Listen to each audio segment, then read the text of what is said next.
making sure that every Biafran life is being protected, giving out information, passing out relevant information for people to know what will happen when it has not happened. And you must pay attention. And how are you going to make your own contribution? You make your own contribution by paying attention, sharing the videos, share the video of the legitimate agitators. Whenever you see their video, share it, let it go viral. Share videos, support them on their platforms. All the legitimate agitators, support them and share their videos. Share to our family and friends. Share in any WhatsApp group you belong. Share even to our enemies. Share to them. Let them come and defend themselves. Let them come and give us a superior argument. Let them come and hear us and hear the argument that we have. All these things are things we need to do. Every one of us have a responsibility to restore Biafra. And today, we are going to discuss about another issue. Another critical issue. In that topic, if you read the topic I wrote there, I say the marriage of the horse and the rider must end. The marriage of the horse and the rider must end. And every one of you know what I mean by the marriage of the horse and the rider. The marriage of the horse and the rider must end. When I talk about the marriage of the horse and the rider, I am talking about the contraption called Nigeria. Contraption called Nigeria is nothing but the marriage of the horse and the rider. And I'm not just saying it. One of our father in Oduduwa land, Pa Ayadabanjo, made it very clear. He said it openly before the whole world in their conventional media. Our father from Oduduwa land said that, Pa Ayadabanjo, he said that the contraption called Nigeria is a marriage of the horse and the rider. And we cannot continue to give our back to be ridden by these uncircumcised Philistines.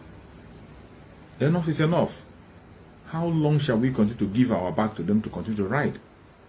The marriage of the horse and the rider must end. It must end. And how are we going to end it? How are we going to end it? It is you and I that will end it. We will not just fold our hands and be watching. You cannot just say it will end and you fold your hands. You must be doing something. Every single one of us must be doing something. There must be something you are doing to make sure that that marriage of the horse and the rider ends. We are going to end it. Every single person in Biafra land will put their head together and end it. People in Oduduwa land will do their own best to end it. The people in the Middle Belt will do their best to end it. Every indigenous tribe in that contraption that are being held captive, we have to put our head together and end it. Because every indigenous tribe in that very contraption has now become an endangered species.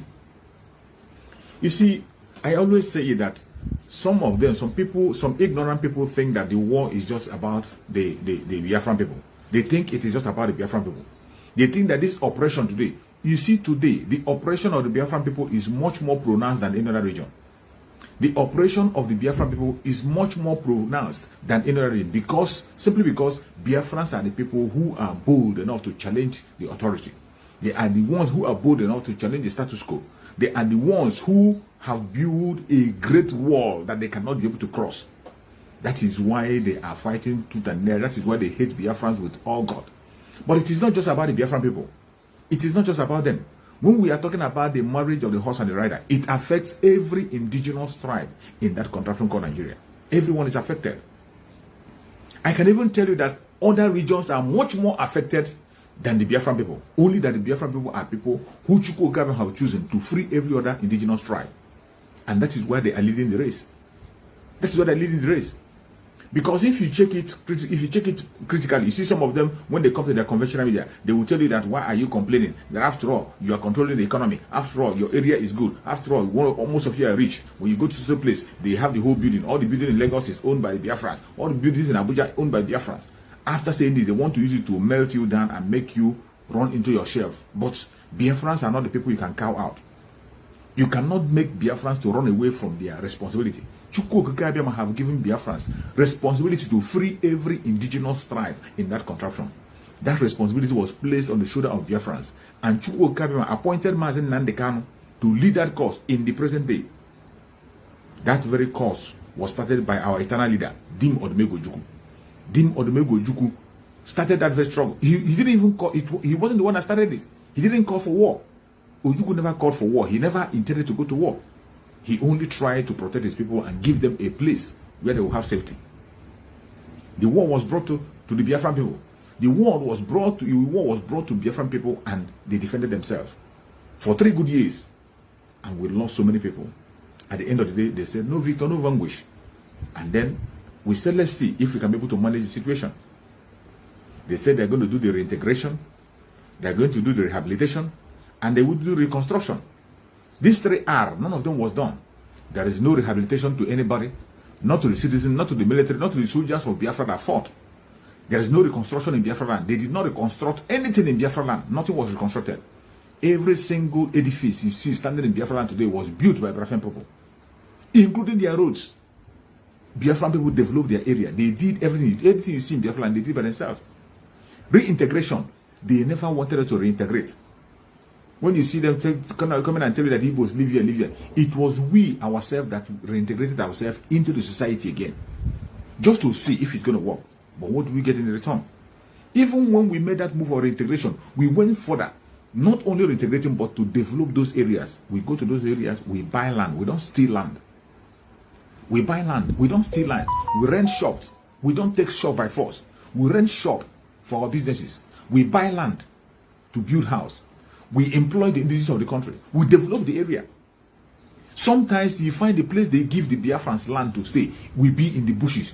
In Lagos, half of Lagos is a swamp. They gave us swamp in Lagos and we developed it without minding, because we wanted to reintegrate. We reintegrated and we developed the area. Every area we move into, we develop it, including the northern part of Nigeria.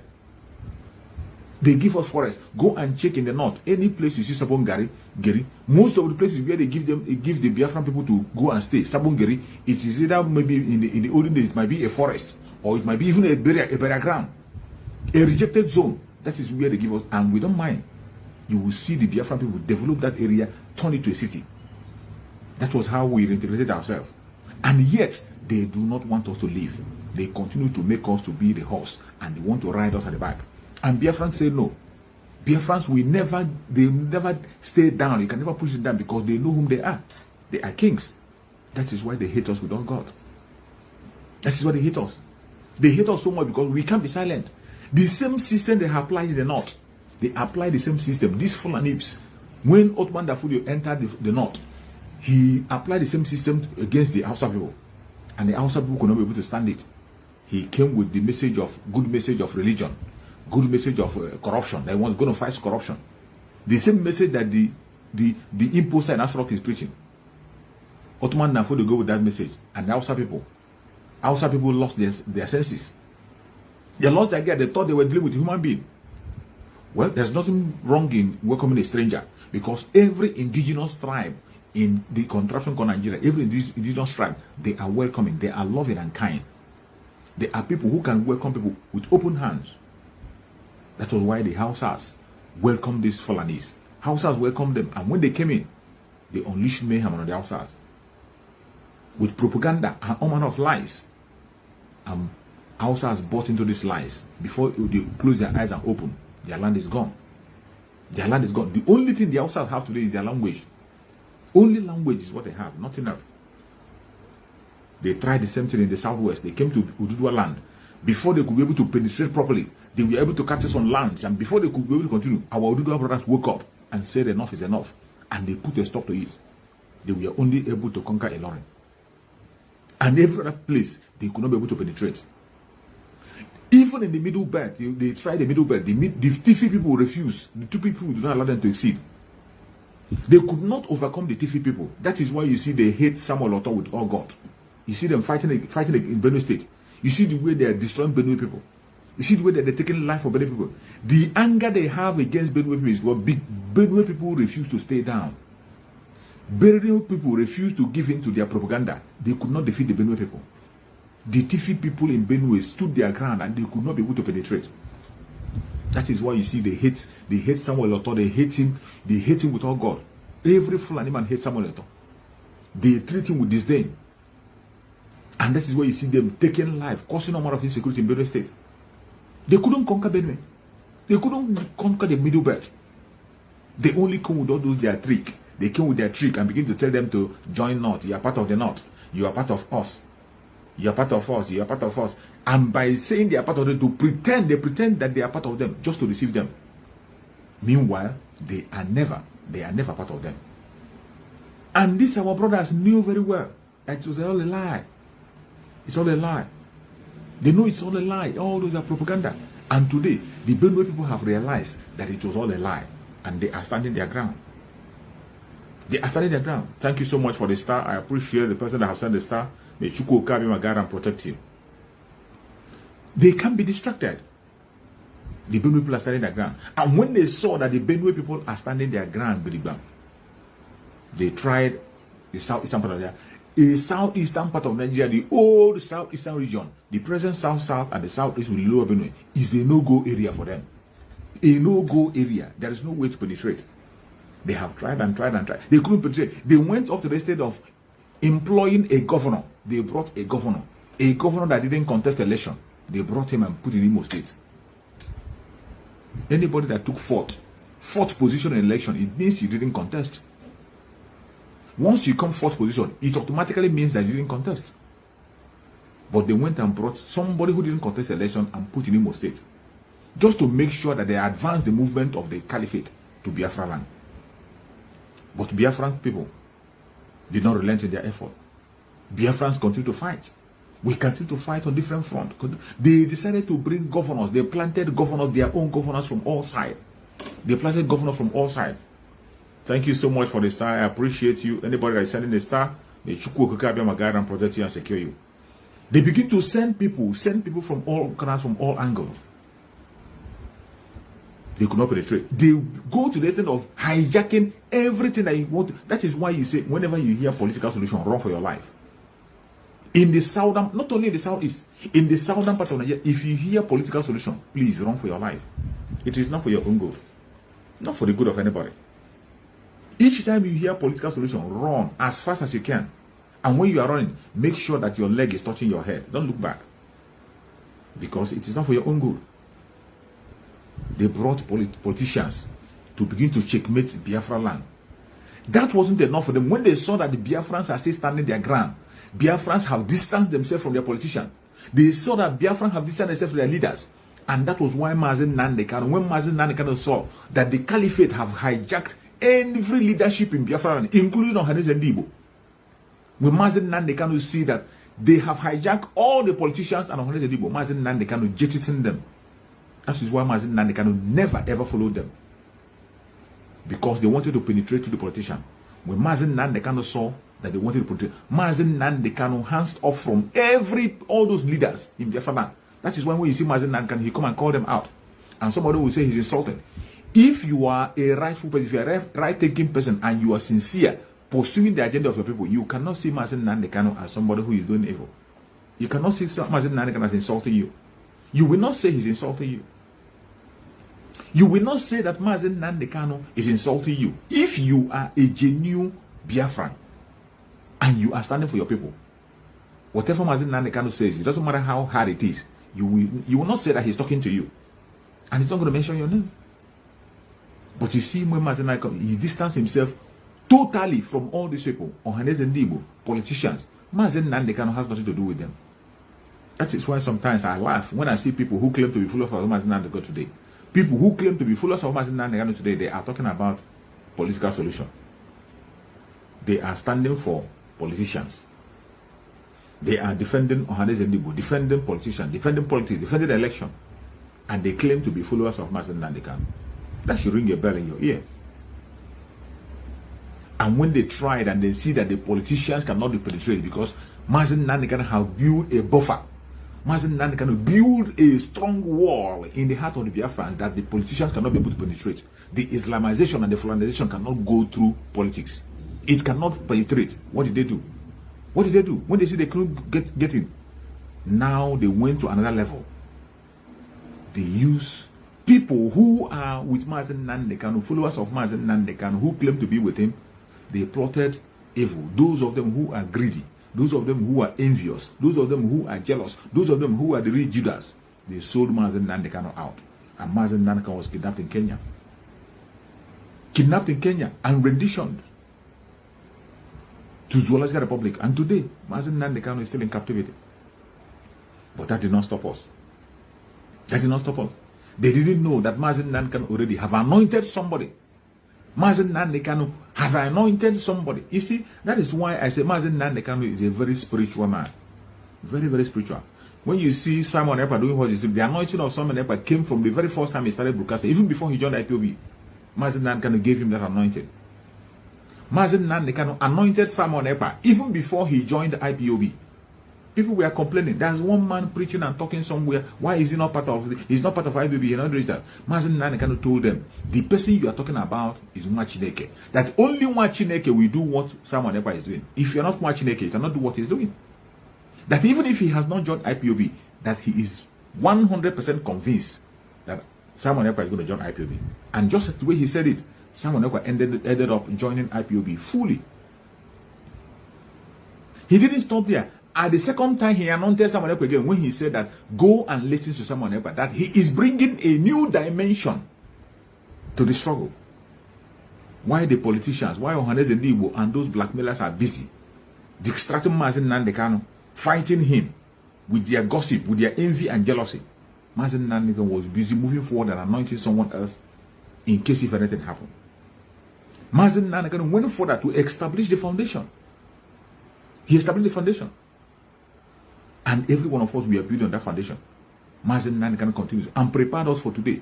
Mazi Nnamdi Kanu, when he saw what was coming, we started the 150 days prayer.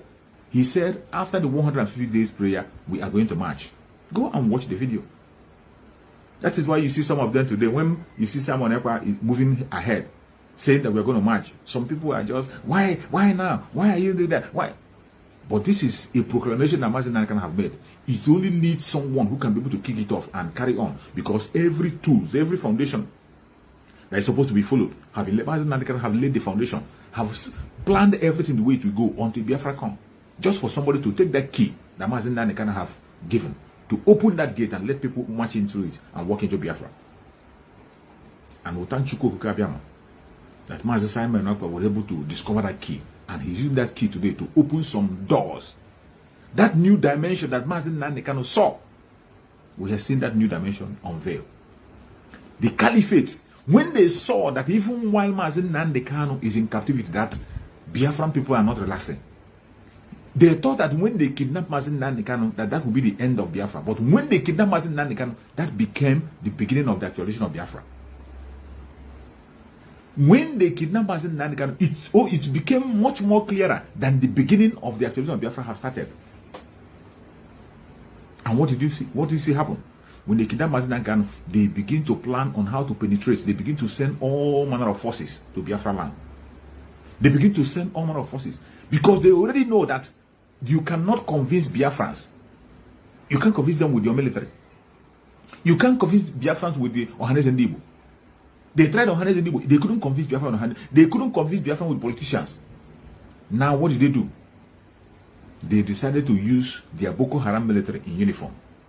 They released members of Boko Haram, gave them uniform, pushed them to southeastern Nigeria to continue to carry out the Fulani agenda.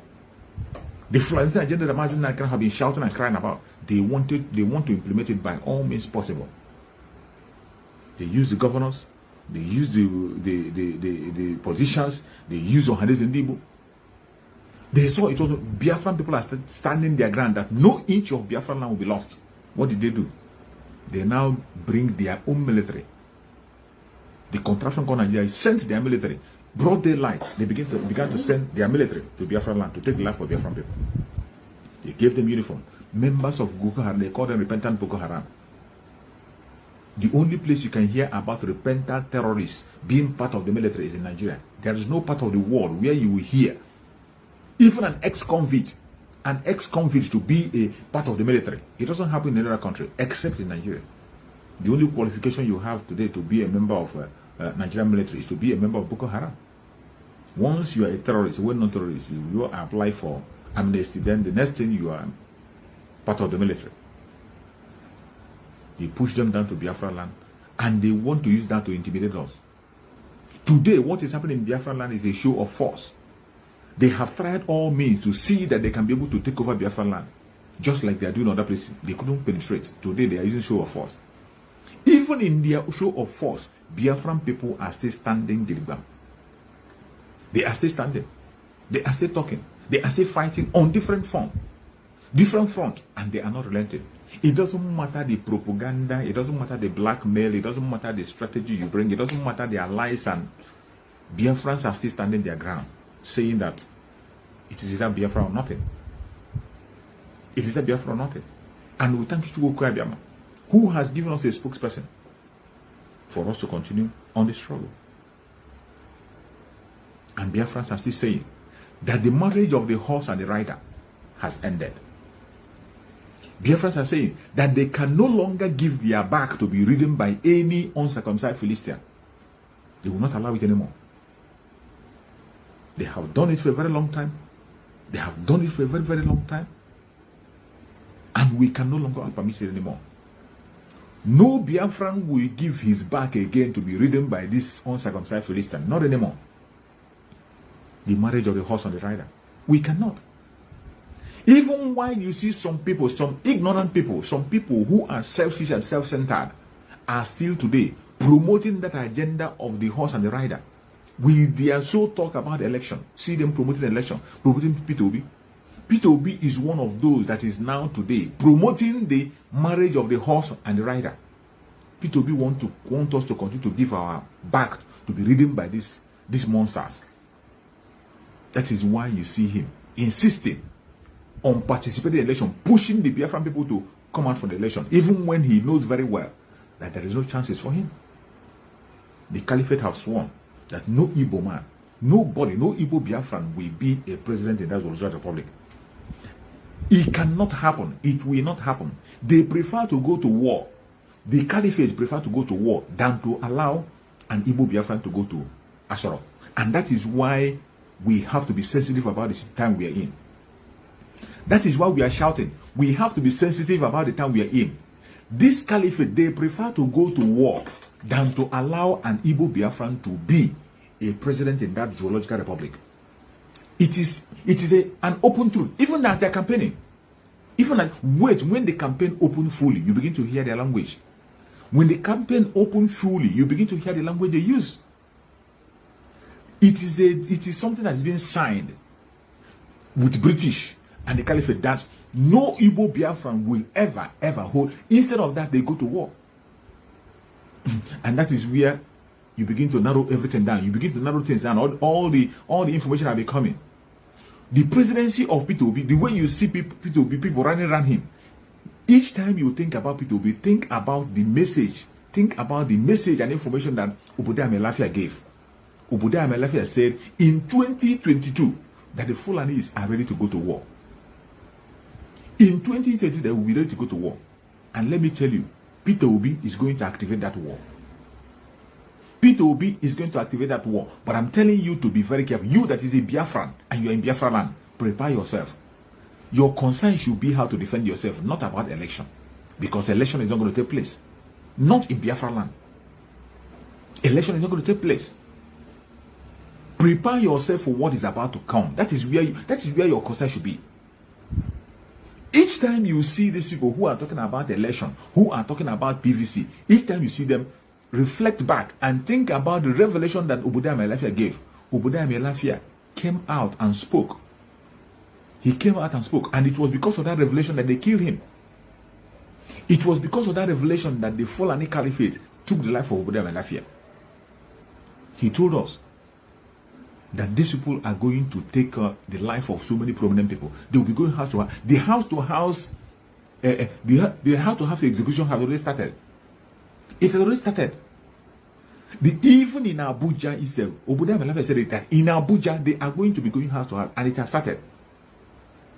And he said that they are going to unleash war in 2022. That everybody should expect it. And when you look at it and look the kind of language they speak, these are the people who have sworn that instead of a Biafran to be, instead of an Igbo Biafran to be the president of that country, it is better they go to war. Go and listen to every single, even including those who are participating in the election today. Go and check their past their past speech they made. Check the past speech they made, the speech they made in the past. Go and check their speech and where they are coming from. Then you begin to realize that there is danger. You begin to see beyond the election they are talking about. You begin to see beyond their PVC. You begin to see reason why you must have to start to prepare yourself and stop talking about anything election, because it is not going to happen. At least in Biafra land, I know it's not going to happen. It's not going to happen. What we are concerned about is how to defend our land. It's how to defend our land. You are pretending as if you don't know what is happening. You are pretending as if you are not told. You are pretending as if you don't know. You don't know that the whole nation has been surrounded. And still, you are busy. You are busy talking about election. These same people today who are busy talking about election are the same people who told you that they could not be able to give scholarship, come and organize a scholarship scheme that is being organized in other places. In other parts of the country, they were not able to go and organize scholarship in Biafra land. Biafra people were not involved in their scholarship scheme they did, because they said that there is insecurity in Biafra land.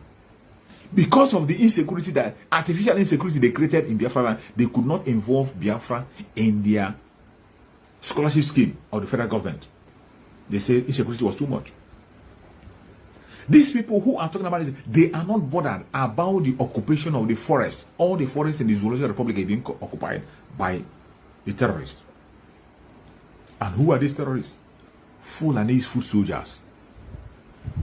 You know, when we talk, we call them by them. It is not because of hate. I am not saying it because I'm not hating anybody. I'm not hating the Fulanese. It's not out of hate. I am saying the obvious truth. It's either it's left for you to take it or leave it. But that is the truth. Just like as Governor Samuel Oto came online every time, when he come, he mentioned their name. Governor Samuel Oto have come time and time again and tell us that the people who are causing the havoc, the people who are bent on taking the life of other people, the people who are bent on occupation and domination are the Fulanese. He doesn't miss word. But when I come here to say it, people will call it a hate speech. They will begin to tell me that, but it is not a hate speech. It is reality. Telling the world the truth of the situation, so that if they want to find a solution, they can find a lasting solution. And what is that lasting solution? The only lasting solution is to end that interest that they are pursuing to dip their Quran into the Atlantic Ocean. That is the interest you're going to end. How are you going to end it? You will end it by ending the fake amalgamation, the amalgamation that have expired. Conduct a referendum and let every region go back to their hometown and protect their region. Let every region take responsibility of their region and protect themselves. That is the only solution to the problem. And that is why whenever I'm making broadcasts, whenever I'm making my broadcasts, I mention their names. Not out of hatred, not out of any blackmail, but stating the obvious.